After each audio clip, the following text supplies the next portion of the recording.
नमस्कार. नमस्कार. सायटिका ह्या आजारामध्ये आपण साधारणतः 2023 मध्ये एक उपचार केले होते आणि आज सर आपल्याकडे आले होते. एक दुसरा पेशंट सोबत आले आणि त्यावेळेस आल्यानंतर त्यांनी सांगितलं का मी इथून बरा होऊन गेलोय, मला बरं वाटतंय. तर म्हणालो, त्यांना रिक्वेस्ट केली मी का मला अभिप्रायचा एक व्हिडिओ देता का. ते लगेच म्हणाले हो देतो म्हणून.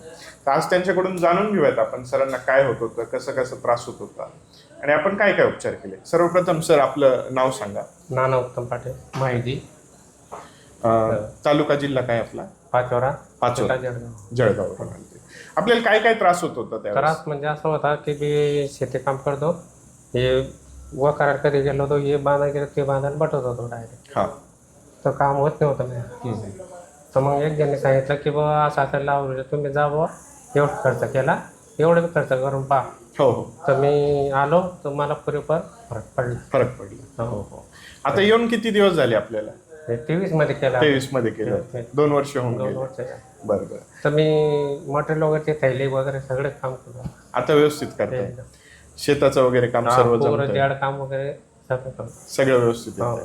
आणि त्यावेळेस असं नेमकं काय काय त्रास व्हायचा आपल्याला समजा? नेमकं म्हणजे असं की जड कधी उचललं तर डायरेक्ट बटन द्यायचं. हा हा. आणि त्रास एवढा होता की बटन सगळं काय काय तुम्ही भेटून काय बसूनच करायचं सगळं. उभे राहिले का त्रास चालू? लगेच त्रास चालू. कमरेत दुखणार, पायात दुखणार. ते तेवढा पुरतं गोळ्या काय तेवढा पुरता फक्त बा आराम पडायचा. हा.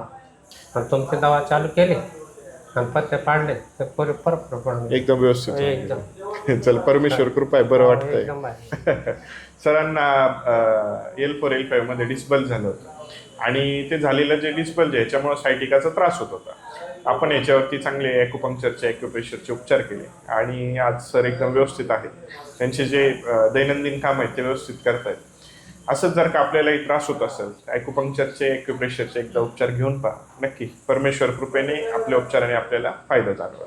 धन्यवाद. नमस्कार.